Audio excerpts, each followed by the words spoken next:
Bonjour les amis. Alors combien qu'on a là? Oh merde, je vois rien. Plus 1. Donc, pas de bonnet. Allez viens Bella. Petite promenade avec les chèvres. Je vais vous emmener avec moi. Jojo viens. Non non Bella, tu vas où? Dans l'autre sens s'il te plaît. Ouh, ça pousse derrière là. Allez, allez, allez. Allez, allez, allez. Joséphine, où tu vas? Oh, c'est pas vrai. Qu'est-ce qu'elles sont casse-pieds. Voilà. Faut qu'elles aillent voir dans le box de l'autre s'il n'y a pas un truc à manger qu'elles n'ont pas vu. Allez, allez, allez, file, file, file, file, file. File de là. Allez, dépêche-toi. Allez, Bella. Allez, tu sors. Dépêche-toi. Allez. Alors, j'espère que tout le monde va bien. Petit abonnement, petit pouce, etc. Dina, tu viens? Dina, viens. Voilà. Oh, ça a fondu. J'ai la porte du garage qui est restée ouverte. Ah oui, dis donc. Il y a de l'eau partout. Ça fond, ça fond, ça fond.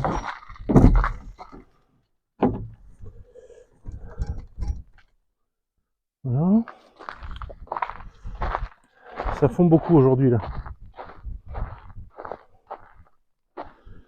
Bon, je vous disais, oui, alors le pouce, un abonnement. Alors, vous regardez sous la description de la vidéo. Il y a des abonnements pour m'aider, des abonnements payants à 5 € par mois, à 10 € par mois, etc. Ça m'aidera. Il y a une vingtaine de personnes pour l'instant. Donc c'est bien. Alors, à quoi ça va servir ces sous? Et bien ce que YouTube va m'envoyer, j'ai décidé de m'acheter une petite moto, une 125, ça coûte 800 € à peu près. Neuve. Et printemps-été, je vais aller me balader dans les villages aux alentours et je vais vous faire des vidéos là-bas. Je vais vous montrer un peu comment c'est les autres villages. La forêt, la nature, etc. Donc voilà, je trouve que c'est une bonne idée. J'espère que ça va vous plaire. Ça me prendra quoi, 2 heures à aller. Faudra que je repère un peu avant, quoi, mais ça va me prendre de petites heures d'aller, de filmer. Voilà. Quitte à m'emmener à un pique-nique. Voilà.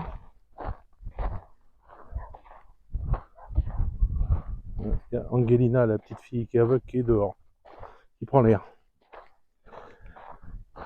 On sent sous les pieds que ça fond. Ça se sent, c'est plein d'eau. Bon voilà, bah écoutez, qu'est-ce que je peux vous raconter? Pas de nouvelles de mon neveu.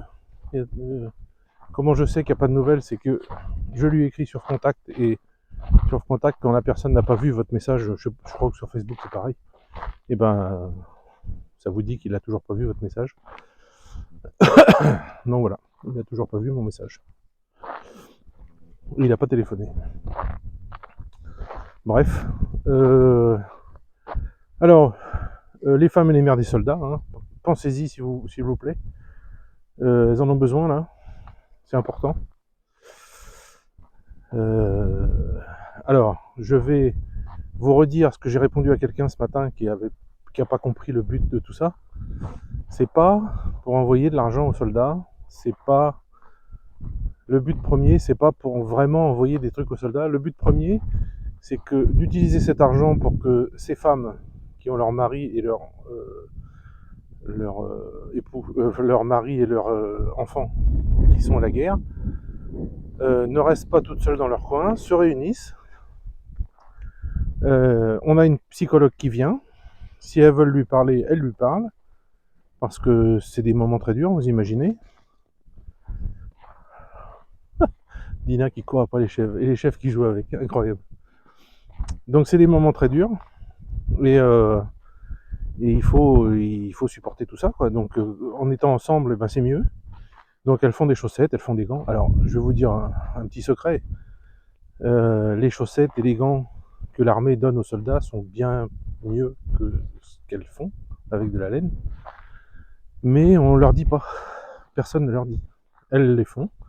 On fait des paquets, on les envoie. Les soldats les reçoivent. Ils les utilisent pas. Ça, c'est leur problème. Mais je sais pertinemment que ce que donne l'armée est bien mieux que. Voilà. Donc le but, c'est pas de vraiment envoyer des trucs aux soldats. Le but, c'est qu'elles se réunissent avec un projet commun et qui est de fabriquer des filets de camouflage. Donc là, la personne que je dois rencontrer m'a dit, eh ben, écoutez, ça tombe. Elle m'a dit comme ça, eh ben, écoutez, ça tombe bien parce que on n'a plus d'argent pour acheter des câbles et du tissu, tout ça pour les filets de camouflage. Donc, j'attends une date de réunion. Pourquoi ça met un peu de temps? Parce que je lui ai demandé de, parce que Elena, j'emmènerai pas Elena avec moi, je pense.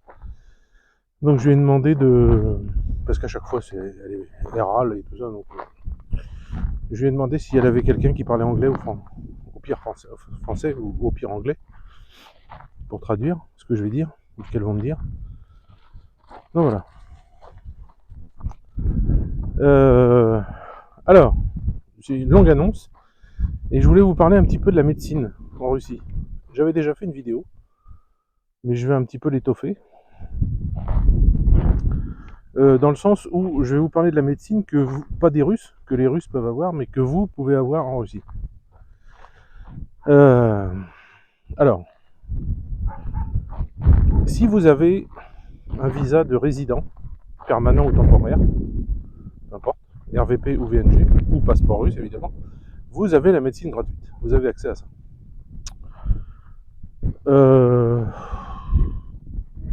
Je dirais pas que c'est pas bien. C'est très bien. Il y a des bons médecins, il y a tout ça, mais il y a,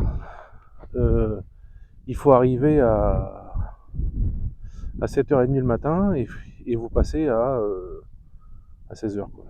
Enfin, j'exagère, mais c'est à peu près ça, quoi.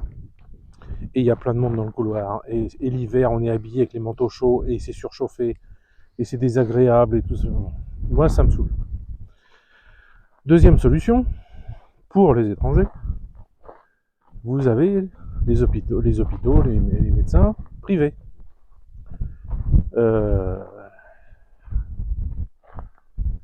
Alors, je parle de ma campagne, hein, moi. Je vous parle pas de Moscou. Hein. Moscou, j'en sais rien. Je sais que c'est cher. Mais je vous parle d'ici. Donc ici, qu'est-ce que j'ai comme exemple? La dentiste, qui en plus est très jolie. Ça, c'est bien. La dentiste, elle m'a fait un détartrage complet. Elle m'a contrôlé toutes mes dents. Elle m'a fait une radio d'une dent et elle m'a dit que j'avais une dent qui était morte, qu'un jour il faudra enlever. Bon, pour l'instant, c'est comme ça. Donc cette dentiste m'a fait le détartrage complet, mais vraiment super, partout, hein, pas que les dents du bas derrière, hein, mais partout. Ça m'a coûté 12 euros. Voilà, 12 euros. Ouais. Et c'est marrant parce que Dina, elle court que après Joséphine, parce qu'elle sait que Joséphine joue. Et elle a pas de corne. Si c'était, et maintenant c'est Joséphine qui court après Dina. Incroyable. Là, il y a bagarre, pour dire qui c'est la chef. Bon voilà, donc ça c'est les prix. Alors ensuite, un jour à Kazan, je me suis fait opérer. J'avais, à cause du stress, je sais plus pourquoi, j'avais des centaines de petites tétines, vous savez, qui avaient poussé sous les bras. C'était très moche, c'était gênant. Ça avait poussé en 2 jours, quoi. Et j'avais ça. J'étais voir un chirurgien avec Elena, dans l'hôpital où Elena travaillait. Le chirurgien m'a installé avec une infirmière sur la table. Je me souviens que le plafond était complètement défraîchi et tombé à moitié. Que sa chaise, c'était une chaise de salle à manger brinque-ballante sur laquelle il était assis. Mais il y avait l'appareil avec le laser qui était tout neuf et qui fonctionnait très bien. Et Voilà, donc il a approché l'appareil, il m'a tout retiré. Ça a mis 1 heure à peu près. Il m'a tout retiré. Ils ont analysé après pour voir s'il n'y avait rien de cancérigène, tout ça. Bon, bref. Vous voyez le truc habituel, ils ont fait leur boulot correctement. Et tout ceci, ça m'a coûté à l'époque une boîte de macarons et 20 euros. Voilà, en Russie, la médecine, ça marche comme ça. Vous voyez ce beau ciel derrière moi là Donc, n'importe où vous vivrez, vous connaîtrez quelqu'un qui connaît un médecin, ou qui connaît un chirurgien, ou qui connaît le dentiste, ou qui connaît si, vous irez de sa part. C'est toujours comme ça. Et une fois que vous êtes avec cette personne, et ben là, il n'y aura pas de documents à faire, il n'y aura pas de tout ça. C'est pour ça que si vous venez en Russie, même comme touriste, et qu'on vous demande une assurance pour votre visa, prenez le moins cher possible. Des trucs à 23 euros, là je me rappelle, je prenais moi, des trucs vraiment pas chers. Une vingtaine d'euros, ça suffit. Parce qu'une fois ici, ça vous servira à rien du tout. Si vous venez vivre ici, raison de plus. Je veux dire, ça sert à rien du tout. Il y a du vent, j'espère que le micro il fonctionne. La bonnette, elle. J'espère que c'est bon. Donc voilà. Alors côté soins, la médecine russe n'est pas exactement la même qu'en France. En Russie, il y a beaucoup de physiothérapie. Il y a beaucoup de sanatoriums où quand vous êtes malade, on vous envoie pour 2 semaines, 1 mois, 2 mois au sanatorium pour soigner ce que vous avez. Alors vous êtes pris en charge complètement. Il y a un Stalovaya, c'est une sorte de restaurant comme en France, vous savez, il y a vous venez avec votre plateau puis vous choisissez là sur une ligne. Voilà. Donc il y a ça. Là on vous y soigne. Alors par exemple le petit Artyom là, qui avait été au Stalovaya, qui avait été au sanatorium. Ah, qui avait été au sanatorium pour son cœur. Et d'ailleurs, sa maman hier a dit qu'il allait bien. Le petit Artyom, il était assis sur une chaise tous les jours. Il m'a raconté ça la dernière fois. Là. Il était assis sur une chaise et il avait les avant-bras dans des bacs en cuivre, les pieds dans des bacs en cuivre remplis d'eau, et il y avait un léger courant qui passait. Et ça fait quelque chose. Alors j'y connais trop rien, mais apparemment c'est très bon. Ça fait quelque chose. Je sais pas, aux muscles, aux os, au cœur, j'en sais rien. Donc il sentait pas d'électricité, enfin il sentait un petit chatouillis, vous voyez, rien de plus quoi, c'était très très light. Vous avez ces fameux trucs où vous êtes dans une espèce de grande douche là, puis on vous passe un jet d'eau, vous avez ça. Vous avez des marches organisées, vous avez des.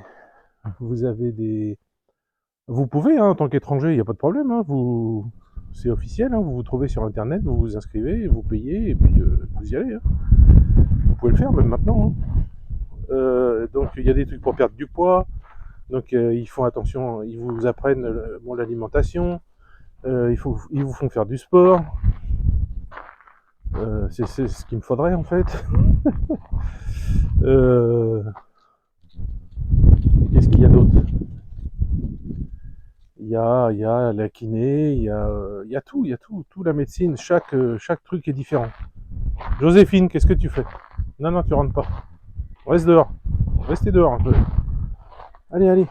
Qu'est-ce que tu veux? Non, tu rentres pas. Comment ça tu trembles? Tu vas pas trembler là maintenant à ce temps-là. Hein. Allez. Chut. Allez, Joséphine. Joséphine, non? Non? File. Non, tu rentres pas.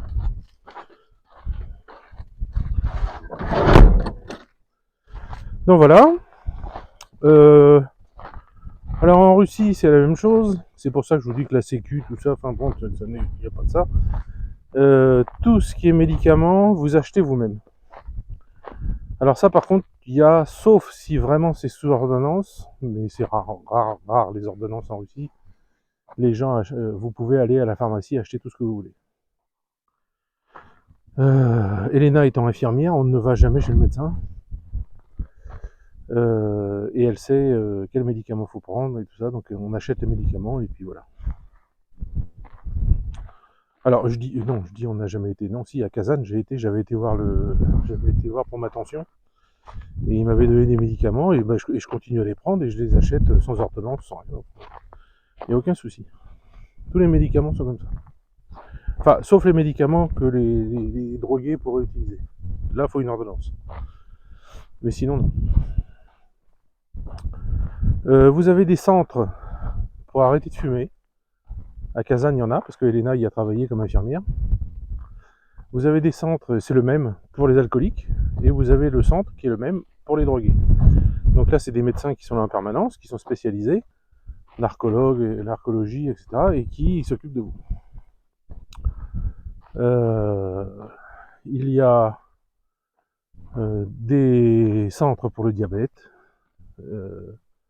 Alors c'est un petit peu le souci qu'il y a eu avec la petite Angelina, là, parce qu'elle était dans une école, et comme elle voyait rien, c'était compliqué, et l'école a demandé qu'on la retire de l'école. Alors ça, j'ai trouvé ça dégueulasse, mais c'est comme ça, qu'on la retire de l'école parce qu'il n'y avait aucun médecin qui pouvait venir s'occuper d'elle avec son diabète.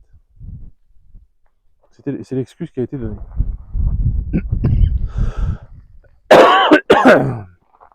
On avait trouvé ça dégueulasse. Alors, j'ai souvent des réflexions sous les vidéos qui disent mais l'État russe peut pas s'occuper de ça, mais l'État russe s'occupe pas des malades, mais si, l'État russe s'occupe des malades. Mais vous dites ça parce que vous ne connaissez pas la mentalité russe. Par exemple, la petite Angelina a été enlevée de l'école, elle est chez sa grand-mère, là, juste en face de moi, là. Et elle pourrait, pas moi, mais elle pourrait, la grand-mère, ou la mère,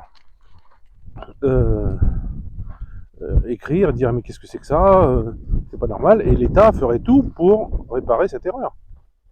Mais dans la mentalité russe, on ne veut pas de problème. Ça, c'est les gens qui ont vécu à l'époque soviétique surtout. Donc la grand-mère, elle veut pas.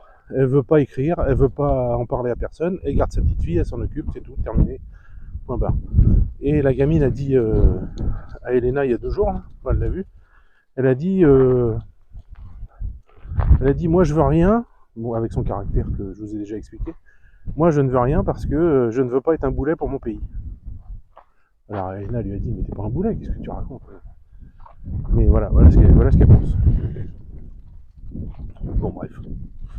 Ça n'empêche qu'elle aura ses lunettes. Contente ou pas. Bon bref. Donc la médecine, voilà. Les médecins sont très bons, en général. Elena a travaillé 20 ans à Kazan, dans l'hôpital central où venait le président, tout ça, bon, le gros hôpital, et en cardiologie. Donc vous rentrez dans un cabinet, il y a deux bureaux l'un en face de l'autre. À gauche c'est le médecin, à droite c'est l'infirmière. Et sa docteure, qui est toujours là-bas d'ailleurs, et qui est cardiologue, elle est excellente. Elle connaît son métier sur le bout de ses doigts. Et en général, les médecins russes sont excellents. Alors, il y a eu, je vais dire il y a combien de temps? Il y a 20 ans, 25 ans peut-être? 20 ans. Il y a eu la mode européenne qui a consisté à, il y a 20 ans, vous savez, quand la Russie voulait rentrer dans l'OTAN, voulait rentrer dans l'Europe, etc., et qu'on les a envoyés chier. Bref. La Russie voulait ça, et ce qui était en Europe, c'était bien. Donc qu'est-ce qu'elle a fait, cette bonne femme? Elle a fermé, elle a pas compris qu'elle était en Russie, en fait. Elle était con comme une bite. Elle n'a pas compris que c'était la Russie, et que c'est un grand pays, un immense pays. Et elle a fermé tous les centres médicaux dans les petites villes, ou les villages comme le mien. Dans le village d'à côté, il y a un centre médical. C'est un médecin qui est là. En Russie, il y a 3 niveaux. Il y a infirmière, je ne sais plus comment il s'appelle au milieu, et médecin. Donc c'est celui du milieu qui est là à côté, qui était là. Et donc tous ces gens, ils ont tout fermé, ils ont tout centralisé dans des villes un peu plus grandes. Donc ce qui fait que par exemple quand la maman d'Elena a fait un AVC, il a fallu 1 heure et demie pour l'emmener en ambulance à l'hôpital. Ce qui fait qu'elle aurait pu être sauvée s'ils avaient laissé les services ici. Et donc tout a été centralisé. Alors, une grosse différence que je vois moi entre la France et la Russie aussi avec ça, c'est que figurez-vous qu'en Russie, quand ils se rendent compte qu'il y a quelque chose qui ne fonctionne pas, ou qui n'est pas bien, ou qui n'a pas été, ou tout ça, et ben ils arrêtent tout et ils font marche arrière. Ils reviennent à ce que c'était avant. En France, j'ai jamais vu ça. En France, c'est toujours formidable, même si c'est de la merde, c'est formidable. Enfin bon. Donc, qu'est-ce qui s'est passé? Qu'est-ce que Poutine a ordonné? Allez, rentrez les filles. Poutine a ordonné que... Allez, dans les sacs de graines. Eh oh! Allez, allez, allez, allez, allez! Donc Poutine a ordonné qu'on remette... Allez, allez! Qu'on remette en place tous ces trucs. Mais le problème, c'est que les médecins qui étaient installés en ville maintenant, ou dans les grands centres et tout ça, bah ils voulaient pas retourner à la campagne. Ils avaient fait leur vie. Et voilà. Donc qu'est-ce qu'a fait la Russie? Ils ont donné des primes. Des belles grosses primes aux médecins qui décident de revenir à la campagne. Donc le cousin d'Elena qui est docteur, sa femme qui est docteur aussi, ont décidé de revenir vivre ici, près de leurs parents en plus, de leur famille.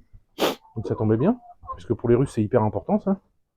C'est même plus important que tout, je crois. Et ils ont eu chacun 1 million de roubles. Ça fait 10 000 euros. Ouais. Donc 1 million de roubles, ils ont acheté une jolie maison avec ce qu'ils avaient de côté, plus ça, ils ont acheté une belle baraque. Voilà, et puis il travaille. Alors elle maintenant est chef de la clinique ici, et lui est médecin. Il veut pas se faire chier, lui. Il est dans les ambulances et il va sur les urgences s'il y a un accident, tout ça. Il fait ça. Bon, voilà. Vous voyez, la médecine, c'est ça aussi. C'est la capacité, quand on a fait une connerie, de revenir en arrière et de revenir à quelque chose de mieux. Alors, figurez-vous que le petit centre médical qui était à côté, là, qui est dans la ville, le petit village qui est juste à côté de chez moi, eh ben, il a été réouvert. Donc, il y a une jeune femme qui est là, et les personnes âgées sont hyper contentes parce qu'elles peuvent aller voir quelqu'un, quoi. Si elles ont un problème, eh ben, ils n'ont pas besoin de prendre le taxi qui leur coûte 300 roubles. Quand vous avez 8 ou 9 000 roubles de salaire, de retraite, bon, bah, c'est beaucoup. Puis il faut y aller, puis il faut revenir, donc ça fait 600. Bon, vous comprenez que c'est pas évident. Donc, d'avoir réouvert ça, c'est excellent. Donc c'est une jeune femme qui est venue de je sais pas où, là. Et elle a eu une prime de 300 000 roubles, parce qu'elle est infirmière, ou elle est juste au-dessus, je sais plus, elle a eu 300 ou 500 000 roubles. Les médecins en plus, évidemment. Alors, une nouvelle qui date d'il y a quelques jours, grâce aux sanctions, toujours pareil, grâce aux sanctions, et au pognon que la Russie gagne avec la vente de pétrole, de tout ce qu'on veut, les médecins vont être augmentés de 500 euros par mois, 50 000 roubles, et les infirmières de 300 euros par mois, 30 000 roubles. Alors, malheureusement, ça ne concerne pas Elena, parce qu'elle est infirmière maintenant dans une usine. Mais notre amie qui est infirmière en urgence, non, elle est en chirurgie, pardon, elle va les avoir. Elle va avoir 30 000 roubles par mois de plus. Donc ça, c'est excellent pour eux. Donc ça motive les gens, ça les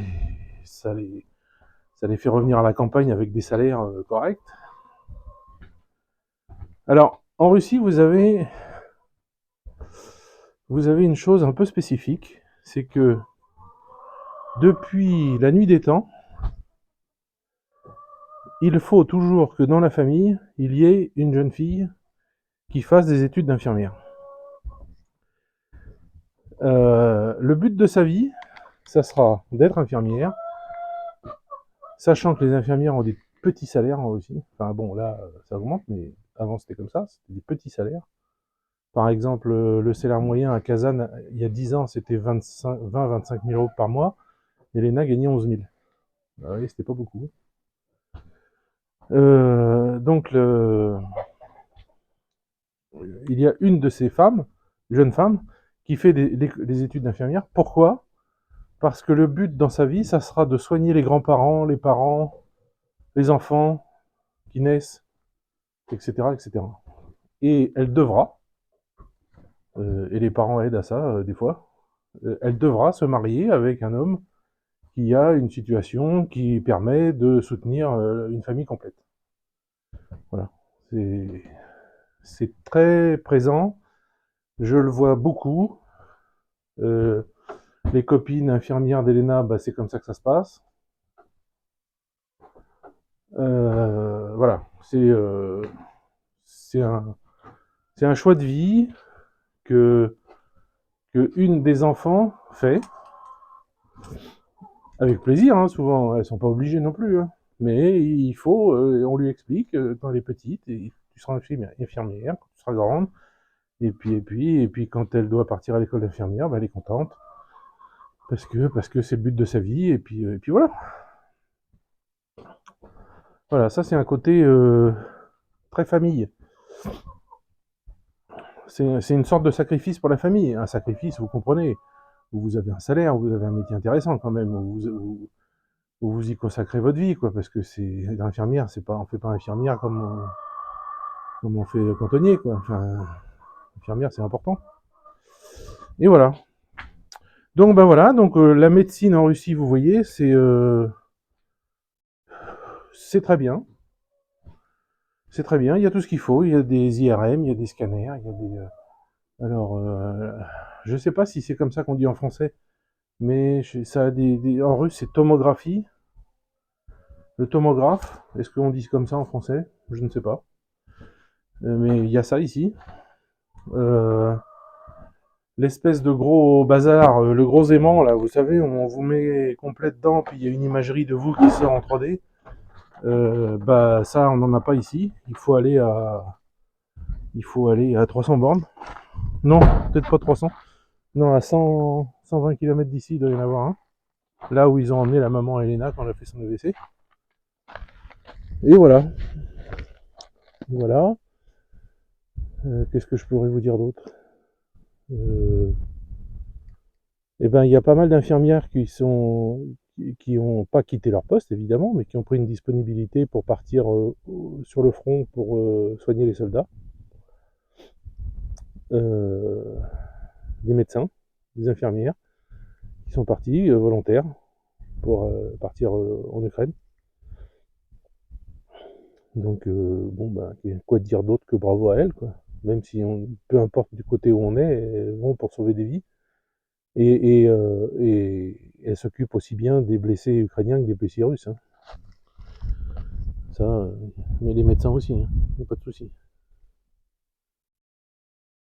Qui c'est ce chien? Il y a un chien, je ne connais pas. Donc voilà. Euh, la médecine en Russie est très bonne. Ils ont des grands professeurs, vraiment des types fantastiques, qui connaissent leur métier sur le bout des doigts, un peu comme il y a en France, hein, un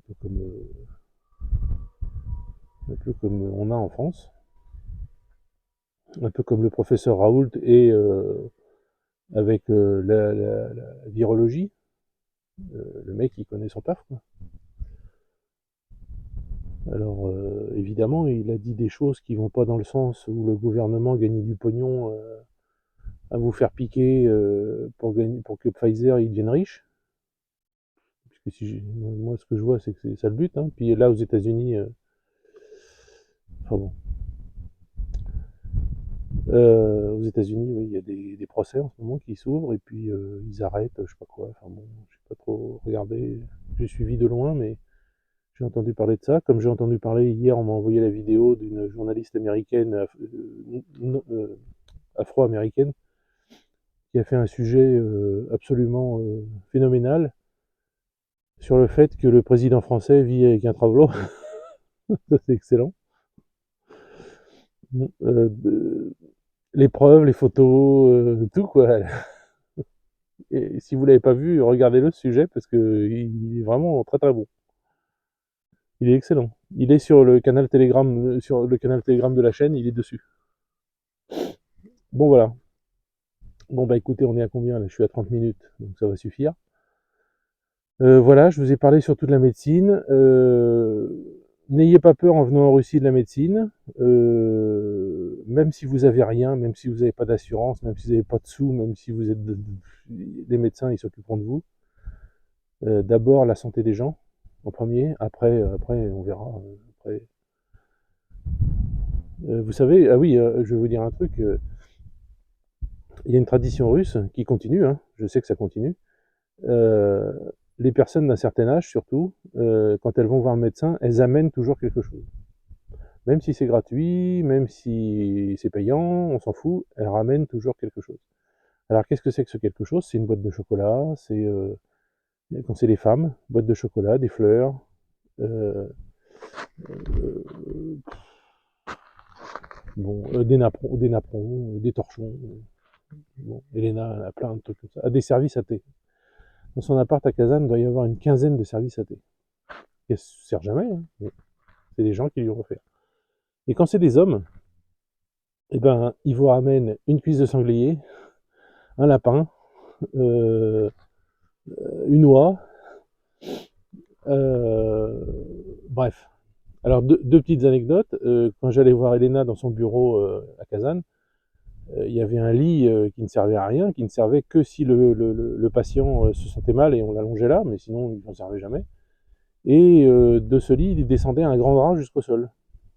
Et moi, je sais pas pourquoi, par curiosité, je soulève le drap. Et en fait, sur la totalité du dessous du lit, c'était des boîtes de chocolat empilées. Donc j'ai dit, mais qu'est-ce que tu fais avec tout ça? Et elle me dit, si je dois aller quelque part et puis que je dois faire un cadeau, je veux un anniversaire, n'importe quoi, j'en prends une et puis je l'emmène avec moi, quoi. Et un jour, deuxième anecdote, on savait pas quoi manger, parce qu'on habitait, l'appartement à Elena, qu'elle a toujours d'ailleurs, il est juste en face de l'hôpital. Et, euh, et on savait pas quoi manger, et elle dit, est-ce que ça te dit du cerf? Ou je sais plus quoi, un truc comme ça. Ah, j'ai dit, d'où que t'as ça, toi? Elle me dit, ah, mais t'occupe pas, je reviens. Puis elle s'habille, elle part, et elle revient, une demi-heure après, et elle me dit, à l'hôpital, dans les sous-sols, il y a 3 immenses congélateurs. Il y en a 2, c'est pour l'hôpital, et il y en a un, c'est des étagères avec le nom des services, cardiologie, ophtalmologie, etc. Et là, on entrepose les cadeaux des clients, des patients. Donc une cuisse de sanglier, un lapin, un machin. Et quelqu'un lui avait offert une cuisse d'élan, ou un morceau de cuisse d'élan, ou je sais plus, un truc comme ça. Elle m'a dit aussi que sa doctoresse avait un morceau d'ours, qu'un client lui avait chassé un ours, avait tué un ours et il en avait donné un bout. Il y avait des saumons, il y avait des truites, enfin, ah, il y avait aussi, parce qu'elle m'avait montré plus tard ça, il y avait aussi un king crab, là, vous savez, les crabes géants là, de Kamtchatka, là, des trucs énormes. Il y avait un crabe comme ça. Bon, il était en morceaux, mais il y en avait un. Voilà. Donc, n'allez pas me dire en commentaire que c'est de la corruption, hein. Il n'y a rien de plus débile de me dire ça. C'est pas de la corruption, c'est de la gentillesse. C'est une tradition, c'est tout ce qu'on veut, mais c'est pas. Les gens ne prennent pas ça ni comme de la corruption. Ils vont pas faire leur boulot mieux ou plus parce que vous avez fait cadeau d'une boîte de chocolat. Ça change rien. Même si vous avez rien donné, vous auriez été soigné pareil. Mais voilà, si vous allez en Russie et que vous allez voir un médecin, pensez à emmener une boîte de chocolat. Pensez à, je sais pas, amener des fleurs. C'est comme ça. Euh, Moi, j'ai fait ça ici dans la ville à côté, là, avec la personne qui s'occupe d'enregistrer là où vous habitez. Et puis, il faut y aller plusieurs fois quand vous achetez une maison, quand vous allez quelque part, vous revenez, il faut vous réenregistrer. Bon, c'est toujours la même dame. Et un jour, je lui ai apporté une boîte de chocolat. Pendant qu'Elena remplissait les papiers, j'étais au magasin à côté, j'ai ramené du chocolat. Et ben maintenant, toujours, je suis toujours reçu avec le sourire. Que avant, c'était pas le cas. Reçu avec le sourire, toujours elle fait, si Elena sait pas faire, elle fait à sa place. Si elle voit que c'est moi et puis qu'il n'y a pas Elena et que je suis emmerdé à écrire le cyrillique, et ben elle le fait pour moi. Vous voyez, c'est comme ça. C'est comme ça. Voilà. Bon bah écoutez, je vous laisse. Je pensais qu'Elena allait arriver parce qu'elle a été acheter pas mal de sacs de graines, puisqu'on n'a plus rien à donner à bouffer aux bestiaux. Et les sacs de 50 kilos, bah faut les sortir de la voiture. Mais elle n'arrive pas, donc je retourne dans ma maison. Allez, petit bisou à Joséphine avant de partir.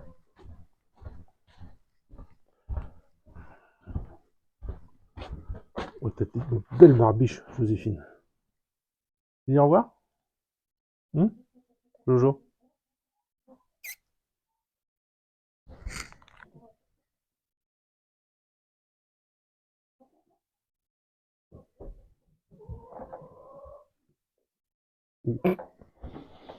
Allez, à plus.